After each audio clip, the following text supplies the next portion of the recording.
सुन तो रखा होगा, लेकिन बहुत सारे ऐसे स्टूडेंट्स हैं कि उनको नाम तो पता है लेकिन उसका क्या प्रोसीजर वो अपना है, उसकी तैयारी कैसे करें, उसके लिए कौन कौन सी बुक्स जरूरी हैं, इन सब चीज़ों की जानकारी ना होने के कारण वह सही टाइम पर अपना ये जो टेस्ट है क्वालिफाई नहीं कर पाते हैं या इसके बारे में सोच ही नहीं पाते हैं। तो आज का हमारा पूरा जो लेक्चर है नेट के ऊपर होगा, इसके बारे में आपको फुल डिटेल में बताऊंगी, जिससे कि आप अपनी तैयारी को बेहतर कर सकें और एक जो मैंने बहुत सारे क्वेश्चंस है उनकी क्वेरी भी सॉल्व हो सके। तो चलिए आज हम बात करेंगे यूजीसी नेट के बारे में। साथ ही साथ मैं बता दूं कि नेट के फॉर्म निकल चुके हैं।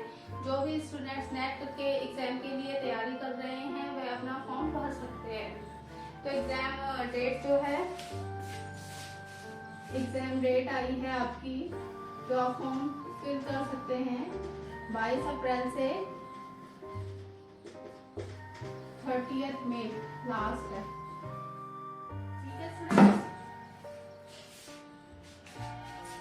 तो ये आपकी एग्जाम डेट है। चलिए अब हम बात कर लेते हैं यूजीसी नेट के बारे में। तो जो नेट एग्जाम है ये कौन कंडक्ट कराता है? ये हमारा कंडक्ट कराता है यूजीसी। आप हमेशा इन दोनों का नाम साथ में फॉर्म में भी देखते होंगे, और जब बात की जाती है नेट की तो उसका साथ में नाम आता है यूजीसी नेट। तो ये यूजीसी है जो नेट का एग्जाम कंडक्ट कराती है। नेट की फुल फॉर्म होती है हमारी नेशनल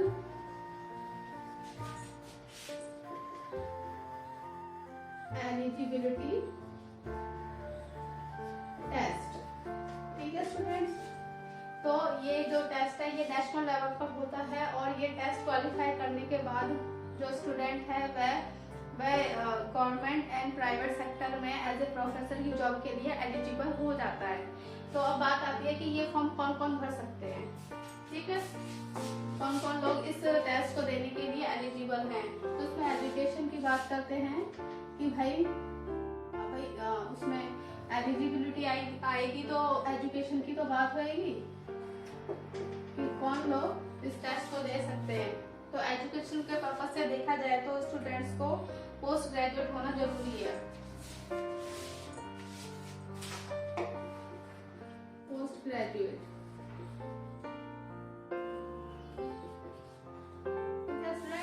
तो हमारा चैनल हिस्ट्री चैनल है, तो मैं बात करूंगी पूरे हिस्ट्री के सब्जेक्ट के ऊपर। तो अगर आप हिस्ट्री पोस्ट ग्रेजुएट हिस्ट्री से कर रहे हैं तो आपके लिए वीडियो जो है बहुत ही इम्पोर्टेंट होने वाला है। ठीक है स्टूडेंट, और पोस्ट ग्रेजुएट होने के साथ साथ अगर आप परसुइंग एमए भी हो, परसुइंग अभी आपने एडमिशन लिया है तो तब भी आप ये नेट का फॉर्म भर सकते हो। अब बात होती है परसेंटेज के ऊपर। ठीक है कि भाई फॉर्म तो भरते हैं लेकिन कौन स्टूडेंट कर सकते हैं। ठीक है, तो जिन भी स्टूडेंट्स की बात कर लेते हैं परसेंटेज की कि कितनी परसेंट वाले। तो जो जनरल वाले हैं उनको चाहिए होते हैं 55%। 55% वाला ही नेट का एग्जाम फॉर्म भर सकता है। जो ओबीसी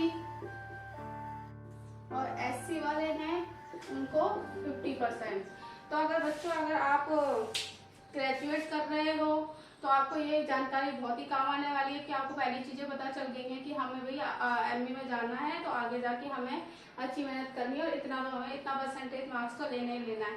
अगर आप अभी ही एमए में अभी पोस्ट ग्रेजुएट करने की तैयारी के लिए निकले हो तो अभी से अपने हाथ पांव और कान खड़े कर लेना, अच्छे से तैयारी कर लेनी है। और जनरल वालों को 55% लाना ही है। अगर उससे नीचे उनके मार्क्स आते हैं तो वो ये टेस्ट देने के लिए एलिजिबल नहीं होते हैं। और एससी ओबीसी वालों को 50%। ठीक है स्टूडेंट्स, एज इस टेस्ट को देने के लिए कोई एज लिमिट नहीं है। ठीक है, किसी भी एज तक आप ये टेस्ट दे सकते हैं। लेकिन अभी बहुत सी इम्पोर्टेंट बात है कि भाई एज लिमिट टेस्ट के लिए तो नहीं है, लेकिन किस चीज के लिए लिमिट लग जाएगी उसके लिए अभी थोड़ा सा वेट करते हैं, आगे बात कर लेते हैं। इसमें नेगेटिव मार्किंग नहीं होती है। और टेस्ट अगर आपने सुने होंगे तो उसमें नेगेटिव मार्किंग होती है। इस टेस्ट में कोई भी नेगेटिव मार्किंग नहीं होती है। अब बात कर लेते हैं कि ये पेपर किस टाइप से होता है। ठीक है, पेपर का फॉर्मेट क्या है। तो पेपर फॉर्मेट की बात कर ले।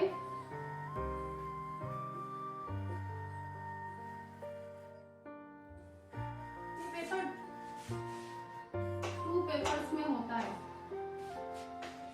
इधर पहले पेपर में होता है हमारा कॉमन पेपर,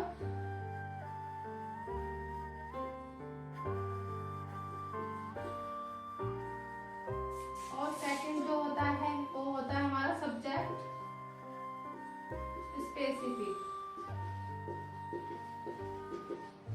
सब्जेक्ट स्पेसिफिक बोला जाए तो जैसे मान लेगा हमारा हिस्ट्री, हम हिस्ट्री से अपना पोस्ट ग्रेजुएट कर रहे हैं।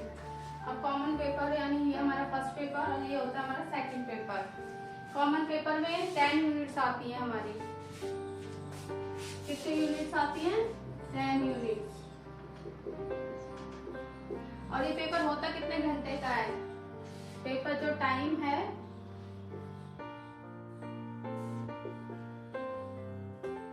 3 आवर्स का हमें मिलता है।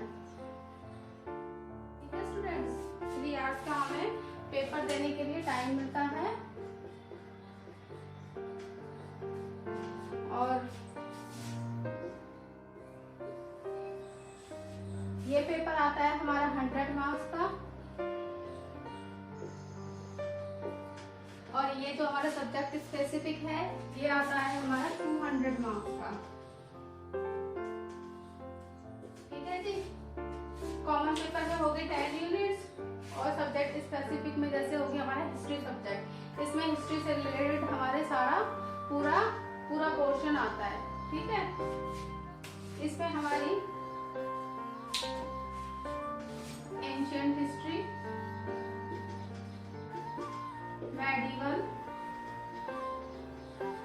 मॉडर्न और हिस्टोग्राफी, ये हिस्ट्री का पूरा सब्जेक्ट या पूरा कोर्स लगा लो, ये पूरा कोर्स आता है। ठीक है स्टूडेंट्स, इसमें 10 यूनिट्स के बाद, इसमें मैं आपको बता दूं 10 यूनिट्स होते हैं, 50 क्वेश्चंस आते हैं। क्वेश्चंस कितने अटेम्प्ट करने होते हैं? 50 क्वेश्चंस। और पर क्वेश्चन कितने का होता है? 2 मार्क्स का। 10 यूनिट्स होती हैं, 50 क्वेश्चंस आते हैं, पर क्वेश्चन होता है हमारे 2 मार्क्स का। तो कितने का पेपर बन जाता है टोटल? 100 मार्क्स का। इसमें कितने क्वेश्चन आते हैं?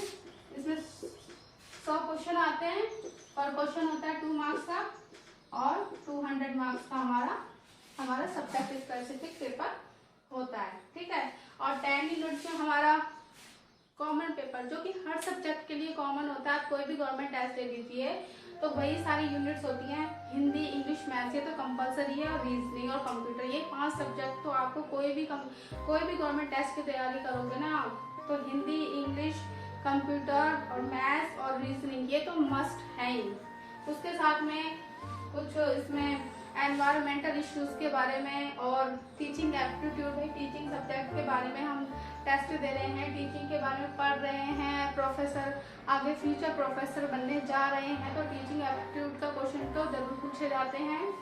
ऐसे करके DI हो गया, ठीक है, रीजनिंग हो गया, ऐसे करके कुल मिलाकर इसमें 10 यूनिट्स होती हैं, और इसमें पूरा हमारा सब्जेक्ट आता है। ठीक है स्टूडेंट्स, तो इतना पैटर्न आपको क्लियर है? तो चलिए, इतनी इन्फॉर्मेशन तो आपको मिल गई। इतनी इन्फॉर्मेशन सबको मालूम भी होती है कि भाई इतना ऐसे करना है, लेकिन बात आ जाती है कि अब तैयारी कैसे करें। तैयारी करने के लिए बुक्स चाहिए होती हैं, पर स्टूडेंट्स को पता ही नहीं होता कि कौन सी बुक्स हम प्रीफर करें जिससे कि हमारी तैयारी और बेहतर हो सके। तो चलो हम अब इनके बारे में कि हमें कौन कौन सी बुक्स यूज करनी चाहिए जिससे कि हमारी तैयारी बेहतर हो सके। और इसी के साथ में एक और आपको इतना, जो CTET होता है ना, जो स्टूडेंट्स हैं जो CTET के लिए अप्लाई कर रहे हैं पर उनका हो नहीं रहा है, उनके लिए भी एक टिप्स और उनको एक बहुत ही यूजफुल बुक्स के लिए एक अच्छी गाइडेंस मिलेगी, जिससे क्या पता वो भी अपना CTET क्लियर कर सके। तो बुक्स की बात करें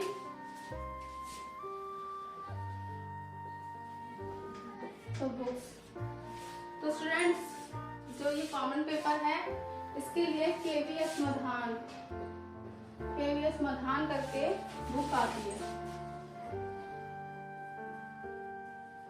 मोस्टली जो स्टूडेंट्स हैं या बुक प्रीफर की जाती है कॉमन पेपर के लिए, ये KVS मदान की बुक प्रीफर की जाती है। ये बहुत ही अच्छी बुक है।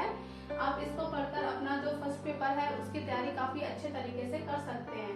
ठीक है, मैं जल्दी लिख देती हूँ जिससे आपको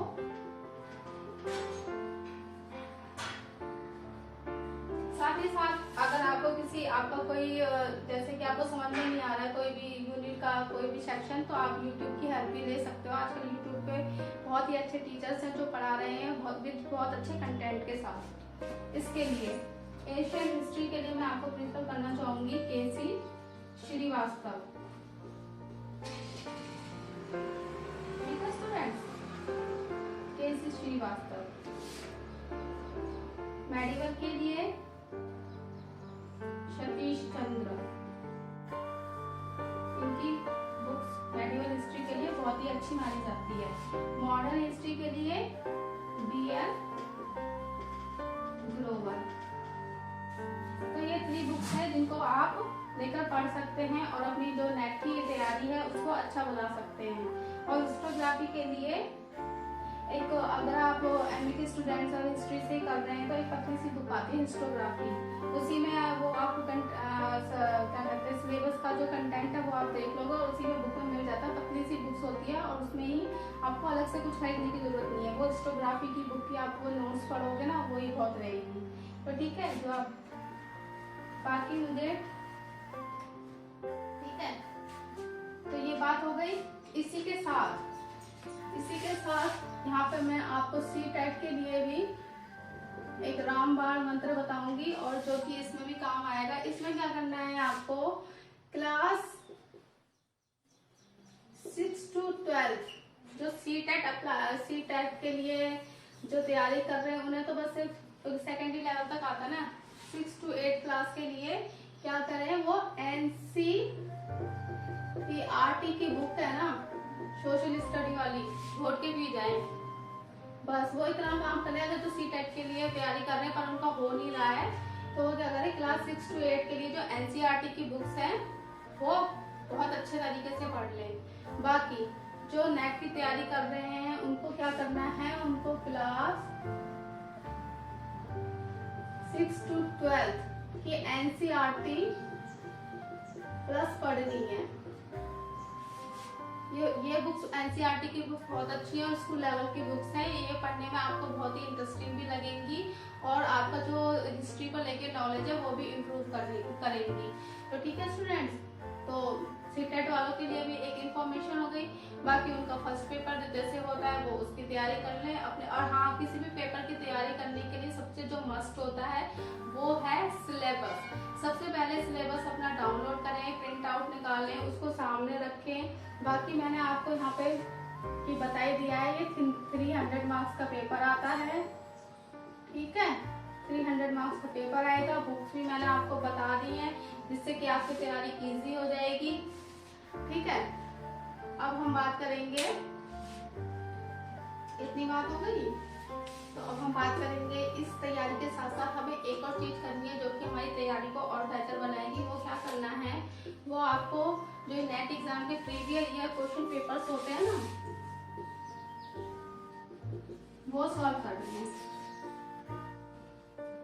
मार्केट में बहुत ही इजी अवेलेबल होते हैं, आपको मिल जाएंगे। तो ये सब पढ़ने के बाद आपको क्या करना है, प्रीवियस ईयर क्वेश्चन पेपर्स की अच्छे से प्रैक्टिस करनी है जिससे कि आपकी कहीं भी कोई कमी ना छूटे नेट एग्जाम में क्वालिफाई करने के लिए। और साथ ही साथ जो यूँ कहते हैं ना कि भाई आप तैयारी करो 2 महीने में नेट क्वालिफाई कर लो, 3 महीने में क्वालिफाई कर लो, तो ऐसा कुछ नहीं है। आपको किसी भी अच्छे टेस्ट, किसी भी गवर्नमेंट टेस्ट या नेट के लिए कम से कम मिनिमम 5 to 6 मंथ्स चाहिए। क्योंकि स्टूडेंट्स हमारे पास 2 पेपर्स हैं, हमारे पास 2 पेपर्स हैं, तो इस पेपर को टाइम चाहिए कम से कम। अगर आप जिन स्टूडेंट्स का अपने सब्जेक्ट में अगर कमांड अच्छी है तो वो तो अपना 3 महीने में अपना आराम से अपना नेट एग्जाम निकाल देंगे। लेकिन जो स्टूडेंट्स अभी ग्रेजुएट कर रहे हैं उनको नहीं पता है कि हमें क्या करना है, लेकिन इस वीडियो के बाद देखने के बाद पता चलता है, या जो अभी MA में आए उन्होंने अभी नहीं सोचा है कि हमें आगे जाके क्या करना है, हमें किस टेस्ट की तैयारी करनी है जिससे कि हम अपना फ्यूचर सेव करें, उसे और अच्छा बना सकें। तो अगर वो इसकी तरफ नेट के एग्जाम की तरफ जाते हैं, इसके लिए तैयारी करते हैं, तो मिनिमम 6 मंथ का टाइम लगता है, क्योंकि हमारे पास 2 पेपर होते हैं तैयार करने के लिए। तो कम से कम अगर 2 महीने इसको है तो 4 महीने हमारे सब्जेक्ट को चाहिए, क्योंकि जो हमारा हिस्ट्री सब्जेक्ट है इसका जो कहते हैं कि आप सिलेबस बहुत वास्ट होता है। तो 4 महीने, क्योंकि एक बार बुक पढ़ने से 2 बार पढ़ने से आपको सिलेबस याद नहीं होगा। आप बुक्स के साथ सिर्फ अवेयर होंगे, नॉन होंगे चीज़ों से, लेकिन आपको चीज़ें याद नहीं रहने वाली है। तो जो सब ये कहते हैं ना कि 3 महीने में निकाल लिया, 2 महीने में निकाल लिया, तो ऐसा कुछ पॉसिबल नहीं है। कि इस टेस्ट को करने के लिए आपको तैयारी के लिए 5 से 6 महीने चाहिए ही चाहिए। और एक और आपको इम्पोर्टेंट चीज़ बता दूं, अगर आप हिस्ट्री की पूरी तैयारी कर ले, तो इसमें अपना कमांड बना ले, तो इसमें आपकी अच्छी पकड़ हो जाती है। तो आप और जो दूसरे टेस्ट है उनकी तरफ भी देख सकते हो, उनमें भी ट्राई कर सकते हो। जैसे कि हमारा हो गया DSSB का आता है, DSSB का गवर्नमेंट एग्जाम होता है दिल्ली साइड से। तो इसमें भी आप जब आपका सब्जेक्ट अच्छा है तो कॉमन पेपर में भी तो कोई यूनिट्स आती है रिपीटेडली। पता है जो पेपर है ना जो चल रहे हैं, जो एजुकेशन से रिलेटेड सेक्टर के लिए जो पेपर सेट किए जाते हैं ना, उसमें क्या है मोस्टली जो कॉमन पेपर है, जो हमारा फर्स्ट पेपर है, उसमें तो वही सारे जो शॉर्ट पार्ट्स हैं वही यूनिट होती हैं। लेकिन अगर आपका हाथ अभी से ही अपने सब्जेक्ट में अच्छा होगा तो आप इसके साथ अगर बाई चांस नहीं निकलता है तो और जो टेस्ट है उनकी तरफ भी देख सकते हो, क्या पता वो पास हो जाए, वो क्रैक हो जाए। तो इस वजह से KBS हो गया, NBS हो गया। तो मेरा बताने का सिर्फ एक ही पर्पस है कि अगर अभी आप कॉलेज में हो तो आप अगर ये वीडियो देख लेते हो तो आपको अभी से ही चीज़ें क्लियर हो जाती हैं। तो जो आप जैसे होता है ना कॉलेज में स्टूडेंट्स होते हैं कि ठीक है यार पढ़ो बस पेपर दिया और चलो जी, सर से बर्डन उतरा, तो वो अभी से ही अपनी तैयारी बेहतर करके चलेंगे। क्योंकि क्या होता है पता है, स्कूल लेवल से या कॉलेज लेवल से ही लगा लो, अब देख ही रहे हो आप पूरा स्कूल का सिलेबस है और ये पूरा कॉलेज का है। तो स्कूल से लेकर कॉलेज का ही पूरा है, जब हमें पढ़ना है वही चीजें आती हैं, तो क्यों ना हम शुरू से ही उन कॉन्सेप्ट पे अच्छे से ध्यान दें, अच्छे से फोकस करें कि बाद में हमें सिर्फ रिवीजन करनी पड़े। तो ठीक है स्टूडेंट्स, इतनी चीज क्लियर है, आई होप आपको पसंद आ रहा होगा। तो अब नेट एग्जाम से रिलेटेड एक और मोस्ट इम्पोर्टेंट चीज जान लेते हैं। आप कह रहे होंगे कि पता नहीं मैम आज कितनी इम्पोर्टेंट चीजें बता रहे हो, तो ठीक है ना, जब रात से पढ़ते हट ही रहे हैं तो सारे हट जाए, एक एक करके खोल लेते हैं। तो ठीक है, अगर बच्चा नेट क्वालिफाई कर लेता है तो इसमें भी पता है 2 टेस्ट होते हैं, जिसके बारे में बहुत ही कम स्टूडेंट्स लोगों को पता है। एक तो होता है असिस्टेंट प्रोफेसर का,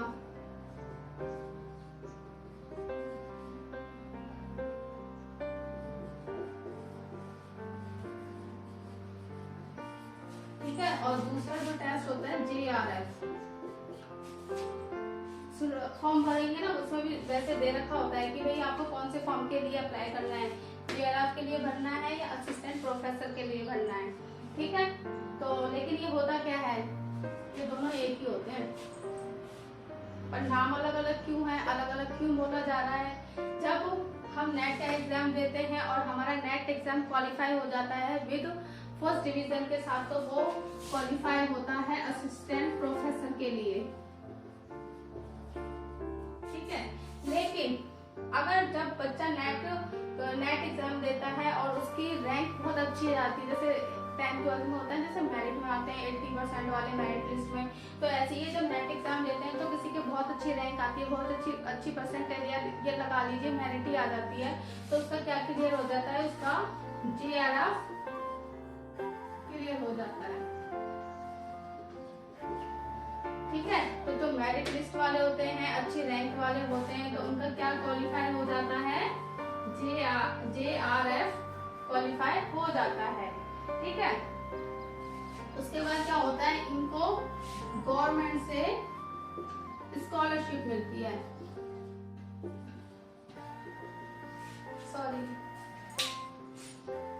फिर वो क्या हो जाते हैं, वो PhD करने के लिए एलिजिबल हो जाते हैं, ठीक है। पीएचडी करने के लिए एलिजिबल हो जाते हैं और JRF क्लियर करने के बाद उन्हें गवर्नमेंट से क्या मिलती है,